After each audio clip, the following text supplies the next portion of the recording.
అందరికీ నమస్కారం అండి. నా పేరు Swathi. Welcome to my channel Swathi ఎస్టీజీవి లైఫ్ స్టైల్. ఈరోజు నా ఈ వీడియో ద్వారా పుష్కరాలు, అసలు పుష్కరం అంటే ఏంటి, పుష్కరాలు ఎలా ఏర్పడ్డాయి అనే విషయాన్ని తెలుసుకుందాం. పూర్వం తుందిలుడు అనే ధర్మాత్ముడు ధర్మబద్ధమైన జీవితం గడుపుతూ ఈశ్వరుని గురించి తపమాచరించి ఈశ్వరుణ్ణి ప్రత్యక్షం చేసుకున్నాడు. ఈశ్వరుడు తందులనితో ఏం వరం కావాలో కోరుకోమని అడిగారు.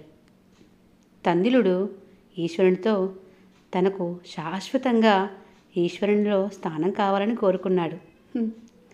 ఈశ్వరుడు సంతోషించి తన అష్టమూర్తులలో ఒకటైన జలమూర్తిలో అతనికి శాశ్వతంగా స్థానం ఇచ్చారు. అందువలన అతడు 3.5 కోట్ల పుణ్యతీర్థాలకు అధికారి అయ్యాడు. ఇలా సకల జీవరాశిని పోషించగలిగే శక్తి అతనికి లభించింది. పోషించే శక్తిని సంస్కృతంలో పుష్కరం అంటారు. అలా తందిలుడు పుష్కరుడైనాడు. బ్రహ్మదేవునికి సృష్టి చేయవలసిన అవసరం ఏర్పడినప్పుడు జలంతో అవసరం ఏర్పడి జలం కోసం ఈశ్వరుని గురించి తపమాచరించి ఈశ్వరుణ్ణి ప్రత్యక్షం చేసుకొని జల సామ్రాజ్యానికి చక్రవర్తి అయిన పుష్కరుణ్ణి తనకు ఇవ్వవలసిందిగా కోరుకున్నాడు. ఈశ్వరుడు అందుకు అంగీకారం తెలుపగానే పుష్కరుడు బ్రహ్మదేవుణ్ణి కమండలంలోకి ప్రవేశించాడు.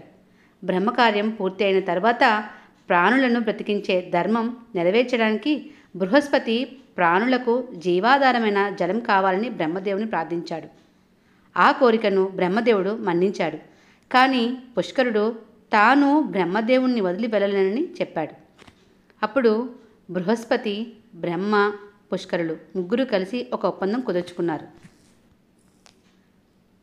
ఆ ఒప్పందం ప్రకారమే గ్రహ రూపంలో ఉన్న బృహస్పతి మేషరాశి నుండి మొదలుకొని 12 రాశులలో ప్రవేశించేటప్పుడు 12 రోజులు మిగిలిన కాలం సంవత్సరమంతా మధ్యాహ్న సమయంలో 2 ముహూర్తాల సమయం పుష్కరుడు బృహస్పతితో ఉండాలని నిర్ణయించారు. ఆ సమయంలోనే సమస్త దేవతలు కూడా బృహస్పతి అధిపతిగా ఉన్న నదికి పుష్కరునితో వస్తారట. అలా పుష్కరాలు ఏర్పడి పుష్కర కాలంలోని నదీ స్నానం పుణ్యప్రదమని పురాణాలు చెప్తున్నాయి.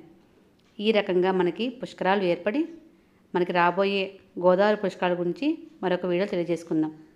నా విన్నపం ఏంటండి, మనం హిందువుగా పుట్టినందుకు మనకు సంబంధించిన విషయాలన్నీ కూడా తెలుసుకోవాలని నేను నా ఇంట్రెస్ట్ తెలుసుకొని మీకు తెలియజేస్తున్నాను. దయచేసి నా వీడియోలకి సపోర్ట్ చేయగలని కోరుకుంటూ, ప్లీజ్ అండి subscribe my channel, give me your support. Thank you for watching. Thank you so much.